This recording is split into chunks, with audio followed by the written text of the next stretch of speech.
Now to the race for mayor. With just days to go before early voting begins, Curtis Lewa taking to the streets in Brooklyn, joining residents angry about a homeless shelter they say the city misled them about. And in Queens, both Zohran Mamdani and Andrew Cuomo on the stage taking part in a town hall.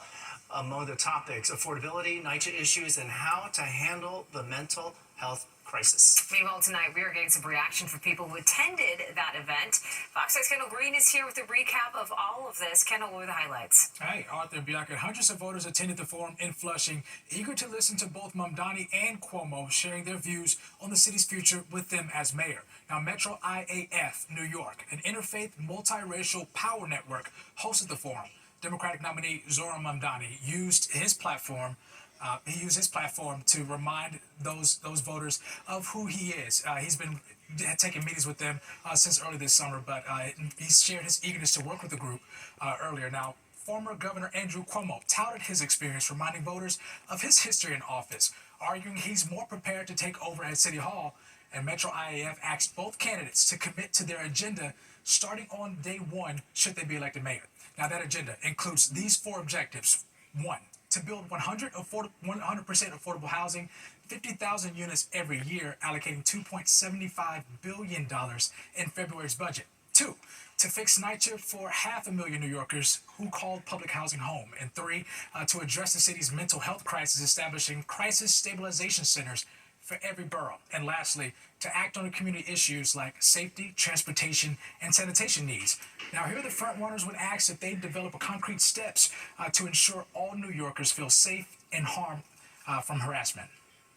We have to understand that our safety is bound together. And so I will be a mayor not just for the New Yorkers who voted for me in June or who will vote for me in November. I'll be a mayor for every single New Yorker. I look forward to that meeting that we have so we can fulfill this commitment for every New Yorker, for Jewish New Yorkers, for immigrant New Yorkers, and for anyone who calls the city home. Thank you so much. New York has the greatest number of anti-Semitic incidents in this country. When we have the largest Jewish population outside of Israel, it is imperative that the mayor be a unifier, not a divider, and that this city shows what commonality and tolerance and acceptance and respect for each other means. While this nation is polarized, we should be unified, and I am dedicated to that. Thank you very much. Now, we asked a few of those voters if they had to vote today, who spoke to them more? Safe to say the audience was split. Who spoke to you and why? Cuomo is my mayor. That from my era, and I feel that he has a lot of experience with this community in New York City. Donnie, I just think that he was very clear and he seemed to be very engaged with the people. More so, is more spirit-led and more interactive. I thought he had a great presentation. It's Mamdani more. I got a more genuine feeling from him. Yeah, Mamdani. Now, interestingly, there was no room for jabs since each candidate had their own allotted time on the platform, but we can expect plenty of that coming up in the next debate scheduled for Wednesday. So things back to you, Arthur and Bianca. While the 2 mayoral candidates you saw were on the stage in Queens, Republican Curtis Lewa was in Sheepshead Bay, Brooklyn, standing with residents outraged over the city's plan to put in a homeless shelter instead of building more affordable housing in their neighborhood. He took the time to blast his opponents. I will not let Zohran Mamdani and the socialists come in and destroy everything that's gone into making this the greatest city in the world.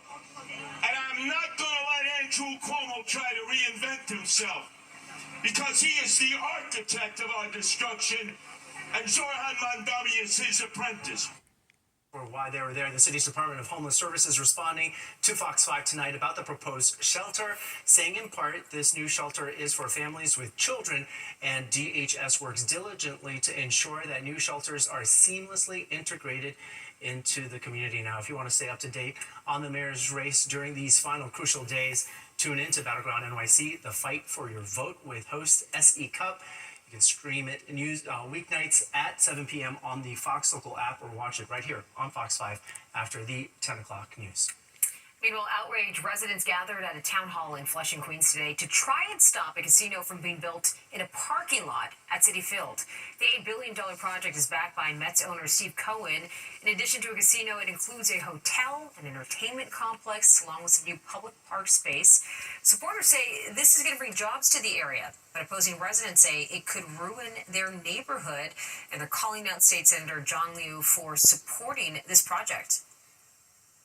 Senator John Liu works harder and faster for a billionaire's predatory casino than he has ever worked for you. So when John Liu turned around and stabbed my community in the back and stabbed your community in the back by skirting the member deference of State Senator Ramos to pave the way for billionaire Steve Cohen to build this predatory casino.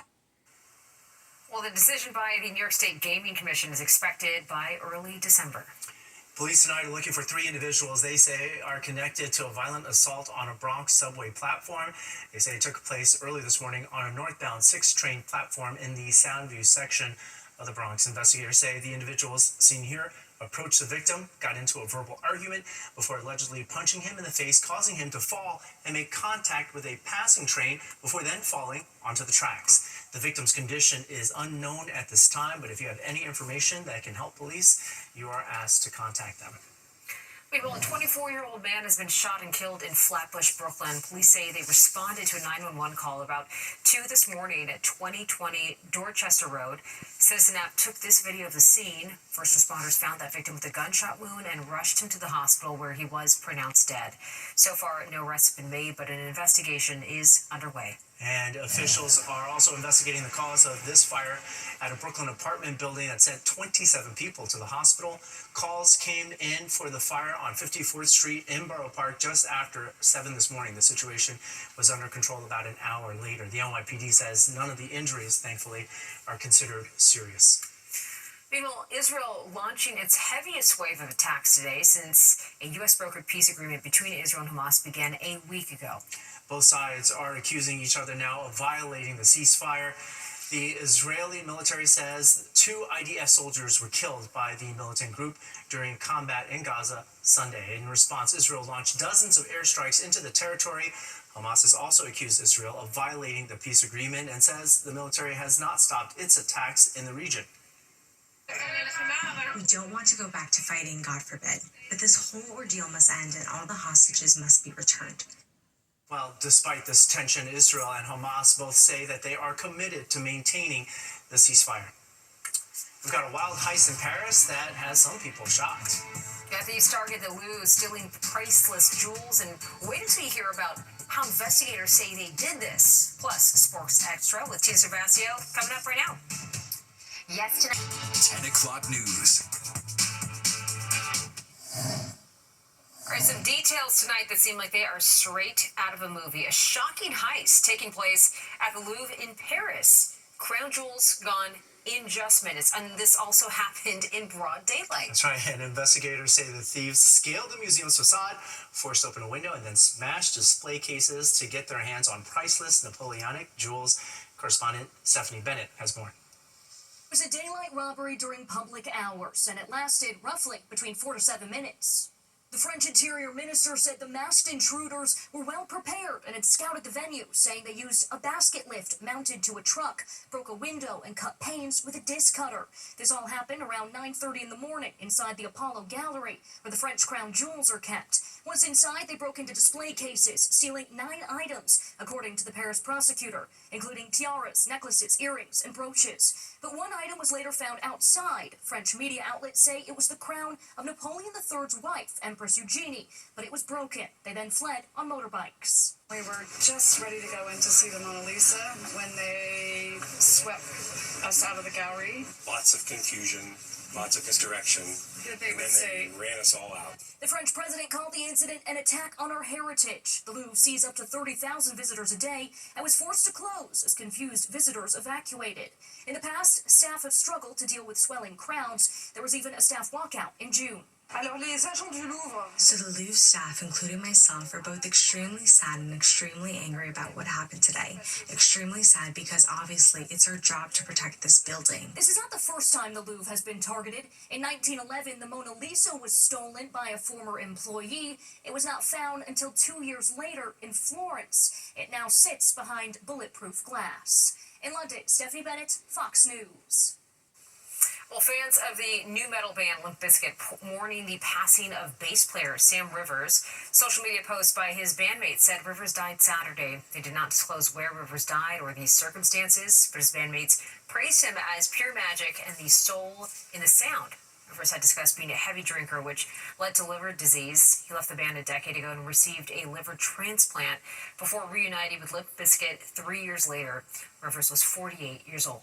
Well, if you like dogs, today was an absolutely awesome day in Manhattan for you. The positively adorable sights and sounds from the 35th annual Tompkins Square Halloween Dog Parade coming up next. You don't want to miss this cuteness. Bianca.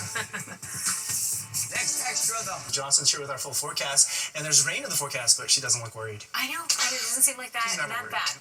Oh, don't I always have a smile on my face? No, I'm not that worried. It's not going to be too bad. But yes, our good streak of weather is coming to an end. Rain moves in tonight. Temperatures are cooling down just a little, though. It's still pretty mild this week. It will be windy again tomorrow. We've had some strong wind gusts this afternoon, so that will continue. But it's also not going to be too bad. And then we have several rain chances this week. So we have tonight into tomorrow, and then we also have Tuesday into Wednesday. We did get up to 70 degrees today, though. Same thing out on Long Island. We saw 70 for Hartford. It was even warmer for Poughkeepsie, 73.